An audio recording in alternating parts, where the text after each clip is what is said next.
Do you ever get that feeling that someone very tall that stands like, I don't know, like 10 feet or maybe, is constantly behind you and watching you? Man, I get that feeling too. Yeah, I really do get that feeling. Like it's like, yeah, it doesn't matter. Anyway, so what's up, guys? Lugiamaster here, and today, or tonight, I should say, I'm gonna react to Slender: The Arrival's Real Story Theory by CP Games, and yeah, I'm interested to see this. It's a two-parter, so I don't know if I might watch both or I might not, and most likely probably won't. Wait till next Friday to watch the next half, unless if I'm really interested and really want to do it. So yeah, without further ado, guys, let's jump right into this. 3, 2, 1, go. Just Slender the Arrival is just pretty much somebody going out into the woods and being captured by Slenderman pretty much. That's the whole story. Nothing much. Well done, Trey the Explainer. However, you've missed one slight detail. It's all one story, which all started from a woman called Frida Matheson 200 years ago. By the way, nice video, dude. Really enjoy it. Anyway, first thing you guys are probably asking yourselves is, Slenderman, what is this, 2012? Well, I've actually written a letter for you guys that should explain my reasons for making this in 2016. So, when this game was actually going to be released, I was excited to hear the creators Marble Hornets were writing the story.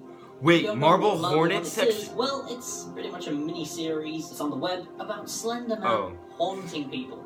Oh, right, Marble Hornets. I subscribed to that channel. If this series hadn't been made, that's actually Slender freaky. the 8 Pages would have never existed, as the creator of Slender, he said, was a big fan of Marble Hornets. And if you actually play Slender the 8 Pages, a lot of things you see in the game are actually from the show itself. Yeah, that's true. You're collecting were in the show at one point before the game. I was a big fan of this show too, so I couldn't wait to play Slender the Arrival, that and show. I did, oh my god. It was okay. Yeah, but I mean, think the they stopped was good, it. But it was too short. So the story was hidden in the game, kind of like FNAF was, but it was a little easier to find the story. You found these letters with numbers on them, and they pretty much told you what was happening. Basically, a woman called Lauren, who you're playing as, I think, was coming around to see her friend Kate. Turns out Kate and Kate's friend, Ciara, had been haunted by Slenderman. Kate becomes a slave of Slenderman, and Ciara was killed or trapped in a room and starved to death, I think. That was pretty much the story. So, it was a little disappointing, and it was just another Slenderman haunting someone for no reason, and then just decides to take them. Yeah, wow, big whoop. Until about a year later, an update came out for the game, which added 2 more levels to the game, which explained a whole lot more about why Slenderman was haunting these people. I need to get back to playing Slender the Arrival again. And that is what we're going to be talking about today. I need to play that game again. Let's go on to the Slender the Arrival timeline. The first piece of timeline comes from the level Homestead, where you can find this letter addressed to Frida Matheson, which was from her sister, Franziska. Okay. I think that's how you say the name. From what I can make out, they were both born in Germany. 3 reasons I came to this conclusion is, 1 was the fact that the actual Slenderman myth does date back to some very old German fairy tales about a tall creature taking kids from their homes in the middle of the night. 2nd, in this letter she talks about a book of fairy tales Frida must have taken with her. And when you explore this same house, you actually find a torn page, possibly from this book of fairy tales. It's a drawing of a tall creature with a woman by its side. And below it is a German word that I'm not really going to pronounce. But according to Google Translator, it translates to despair. With it being Google Translator, though, I had no idea if it was right. But luckily, Connor actually knew someone who could speak German. And she translated it to something fairly similar. I can't really remember what it was she really told us. I really should have just written it down. And thirdly, their names are actually German names. Well, Franziska is, definitely. Ida is kind of along the same lines. So what exactly happened? Well, I believe they grew up together listening to their mother's scary tales of creatures that could take them away if they behaved badly. Francisca believed they were just silly another stories bad to keep them parent. in line when they were growing up. But Frida took them seriously. Probably a little too seriously, as she wanted to find these creatures for herself. When she got old enough, she moved across seas to the USA and took one of her mother's fairy tale books with her. We know she moved across seas because in this same letter, Francisca says about them being an ocean apart. I believe it's America because, well, everyone who speaks in this game has an American accent. Wouldn't really make much sense if you base it somewhere else. Anyway, in the US, I believe she met someone and married them, and changed her last name to Matheson, and went to live with her fiancé on the Matheson farm. There was actually another family called the Hayes there too. After moving country and getting married and having kids, sounds like it's gonna work out for the best, right? Well, unfortunately, the curiosity got to the better of her, and she still wanted to find these creatures her mother spoke about when she was a kid. It even went as far as performing rituals to try and bring one to life. This reminds me of that. Church on the Matheson farm, you will find rocks placed perfectly in the shape of a circle, almost like some sort of ritual had been taken place. After trying many years as her family started to grow on the farm, along with the Hayes family, even having grandkids now, she still couldn't find those creatures, and she still wasn't giving up until one particular night, where one of her rituals actually worked, bringing in some sort of being from possibly another dimension. After all these years, it finally worked.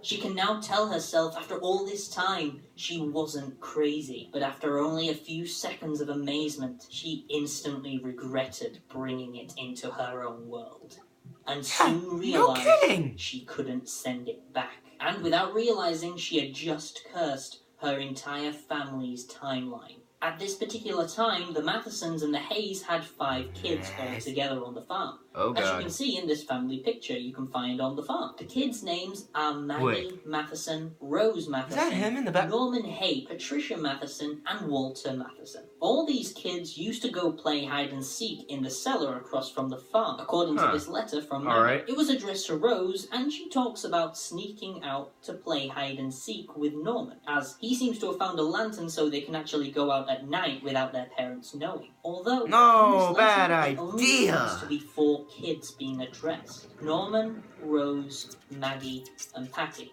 Assuming that's Patricia, as there's no Patty in the main picture. The thing that stood out for me is that Maggie says, "Don't tell Patricia," as she will tell on them, hinting that they're not allowed out towards the cellar. I mean, to be honest, it was at night, so even if there was nothing going on around them... This looks really cool. I'm gonna play Slender the Arrival again. But it's still interesting, this little detail they decided to add in. It gets even weirder. If you look in the church, there was a picture of Walter, the 5th kid that wasn't mentioned in the letter. And it's on his own, with the writing underneath that says, "May the angels guide you home," hinting that Walter is missing. My guess is they were playing one of their games and Walter was taken by this entity. That's what happens. Brought into this world. I think they were allowed to go anywhere they wanted on the farm at one point, as long as they didn't actually leave the farm itself. But one day, this creature must have lured Walter away from the farm during one of these games. This caused the parents to worry, obviously, and told the rest of the kids they can't play outside anymore. But children don't always listen. So I assume they snuck out a couple of times playing these games. Hence why we see one of these letters. Instead of talking about it, they decide to send letters to each other so no one can hear them in the house what they're doing. Patricia, though, seems to be a lot more cautious and didn't want to play these games outside, as she knew it would be the wrong thing to do after what happened to Walt. But one night, Patricia must have found out they were sneaking outside. But before she decided to tell someone, the other kids must have convinced her to join and play one of these games. Her temptations must have got the better of her and decided to play along. Unfortunately, this time, Patricia was caught in the grasp of this creature and lured her away from the farm too. As according to one of these notes, they talk about Walt and Patricia are now gone. So now with 2 children actually missing, Frida starts to feel guilty and tells everyone it's her fault. that she brought this creature into our world. But like usual, no one would believe her. So eventually she realizes this creature is not going to leave her family alone, and she believes it will continue to torment her family tree forever, or until there's none left. So she decides to cut it off before it even begins, by setting fire to the family house, killing everyone inside. She believes this is the only way to stop the future generation from being cursed by this creature. We know she set the fire to something, as she left a letter explaining this was her fault and begs for forgiveness. At the end she says, "May the flames cleanse our soul and burn our sins." We know there was a fire, as there was a burnt down building on the farm. Presumably this is her who had done this, and we assume people had died in this fire, as there are a lot of tombstones in the graveyard that say their final year was 1905, including Frida's tombstone. 3 of the gravestones that had 1905 written on them were the children of the Mathesons and Hayes. Maggie, Rose, and Norman. So that's it, right? Frida stopped it before it even began. Actually, there was one slight mistake she made.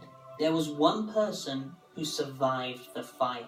Having checked this, there is one person on that family picture that doesn't have his own tombstone. Franklin Matheson. I don't know where he was at the time, but he must have not been in the house. When the house had burnt down, he must have made tombstones for everyone who didn't make it out of the fire, and buried what was left. He must have found Frida's letter and placed a special tombstone for her on the other side of the graveyard, away from the others. It says at the bottom, "May you be blessed for eternity." And that's the history of the Matheson farm. I like how he's like, However, the Slenderman's story like, doesn't stop there. I am very Franklin full. Matheson continues this story into the 20th century, which I'll talk about next week. This is part 1 of 2, and next week I'll connect the rest of the dots and explain how the story of Kate and CR fit into this timeline. If you have any theories of your own, feel free to leave them in the comments below. Stay safe, and don't pull a pickle. Hope you guys enjoyed this video, and if you did, maybe you want to check out this other YouTuber that does kind of stuff like we do. He calls himself the Looney Turtle, and yeah, he does theories just like us. Some theories that we don't usually do, though, so it could be kind of interesting for you guys. And he seems to put his own spin on it as well, so I hope you guys will check him out, as he seems pretty awesome. Thanks guys for all your support. Stay safe, and don't pull a pickle. Wow. I think I might have enough for this next part. Alright, let's just jump right in. Jump right in. So last time, we spoke about the history of the Matheson farm. Yep. Now we're going to talk about the second half of the story. The 20th century. Matheson, and how Kate and CR connects to this story. So first, we're gonna... What the... What's happening? Oh no. I don't...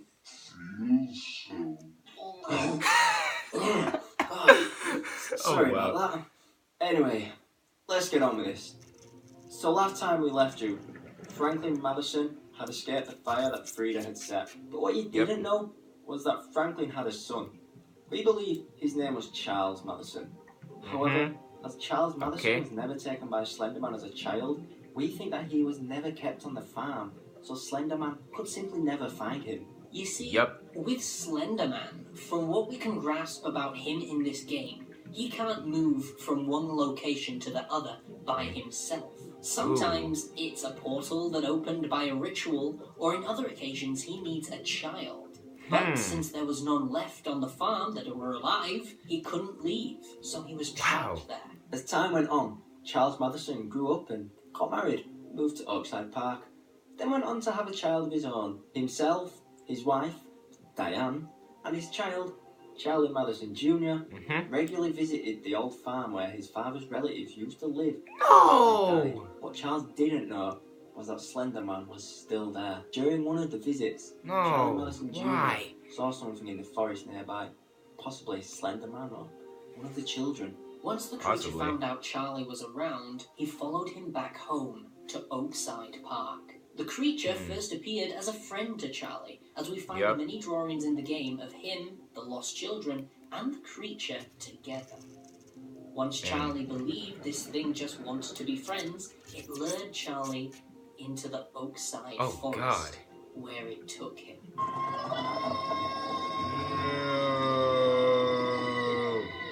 Believe it or not, this is actually the first bit of story you get to play in the game. The rest that we've spoken about were already just putting notes together. That's crazy. After some time of his son being lost, Charles Madison starts telling people he's seen his son again. Diane thinks he's starting to go insane and eventually leaves him. After he has slowly been driven insane by his son's return, he decides to end his life by burning down his house while he is inside. We don't think that Slenderman sent Charlie Madison Jr. back to haunt Charles Madison. So much as Charlie Jr. somehow remembered glimpses of his home, as in the game we see him stood still in the burnt down husk of Charlie Madison's house. We know this is Charles' house, as it has a picture of the Madison farm in the rubble. If you want further proof, here is a newspaper article on the house being burnt down, with his name being announced dead at the age of 47. After figuring out his age, we now believe Charles Matheson must have been born before the fire broke out on the Matheson farm. Giving it some thought, we believe he could have possibly been born in the year 1897, meaning his death would have occurred in 1944. The reason we came to this conclusion was because this all happened before the Coleman Mine was closed in Oakside Park. What's the Coleman Mine, you might ask? It's a mine that you find in the game, and you can find a sign here telling you it lasted from 1895 to 1948. And according to local newspapers and loading screens, people started leaving the village once the mine was closed. But in another newspaper, we see them talking about building 6 new houses 4 years after the death of Charles Matheson. Which wouldn't make sense if this was taking place after the mine had already closed, because people were leaving the village at that time. We can see in the game the start of some foundations that appear to be abandoned. We have reason to believe these could possibly be some of the 6 houses they mentioned in the newspaper, meaning they were never built. So that newspaper must have been published near the time the mine was closed. I would assume maybe even the same year. Oakside then became unpopular and unused for a long time. Around what we guess is the 1970s, 1980s, the park reopened and some people moved back in. Part of the park was also turned into a camping ground. Keep in mind that Slenderman cannot move locations without outside help, meaning he's still in Oakside. Many campers reported seeing children praying outside their tents but were never identified.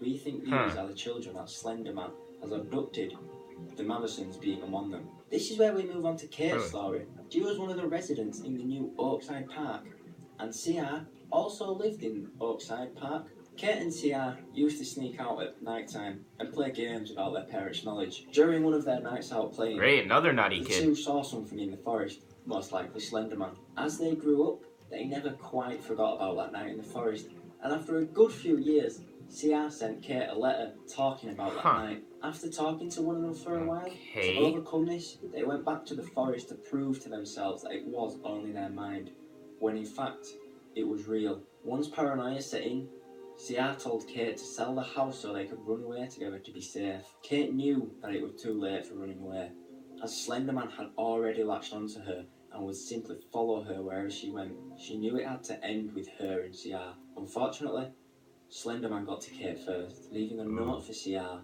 CR goes to search for her, but ends up locking himself in the radio towers, starving himself to death. Shortly after this, Lauren, who we play in the game, goes to visit Kate and finds out what happened. She finds the notes she was sending to CR and eventually finds Kate in the mine, who seems to have become a slave of Slenderman. We know proxy. At the end of the actual game itself, she jumps up and transforms into the proxy we saw in the mine, hinting this is the same person. So that's the story, right? Well, we're left with one final question. How is Kate, Lauren and CR brought into the Matheson story? There is one major clue that connects all of the stories together.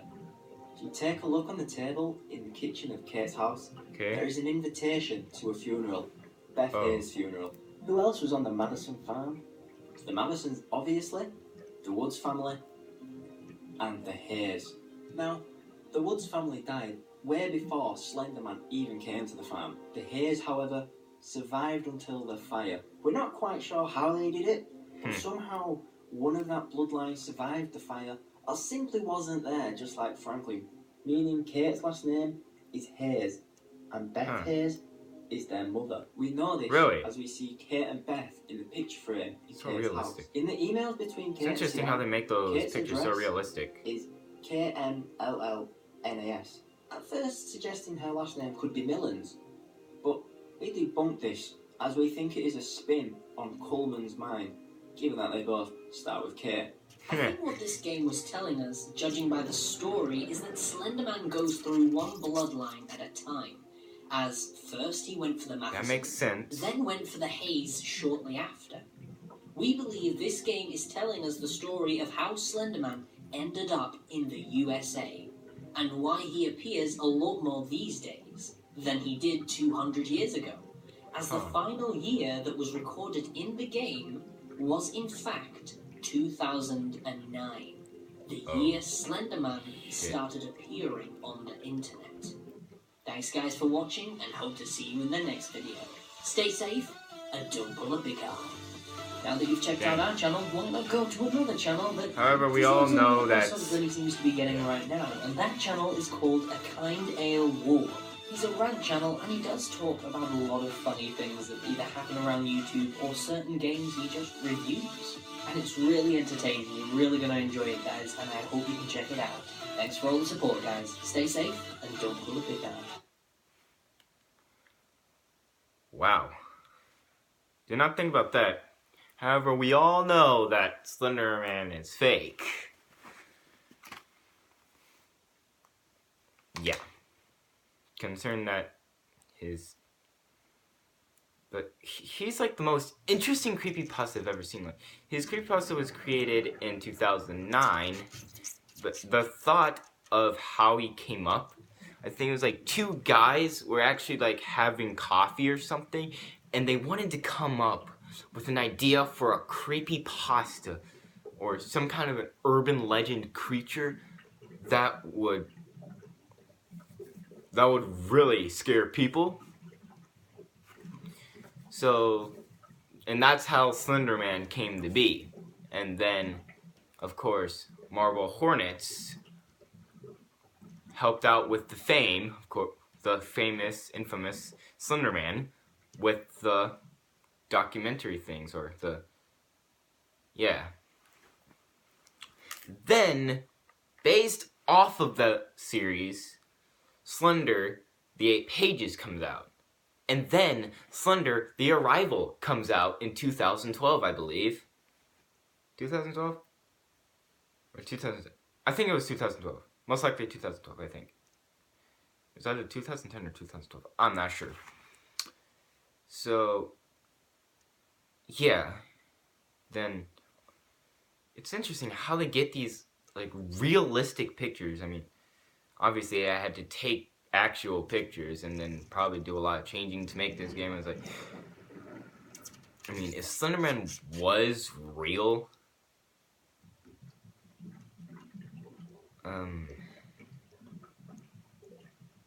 it would,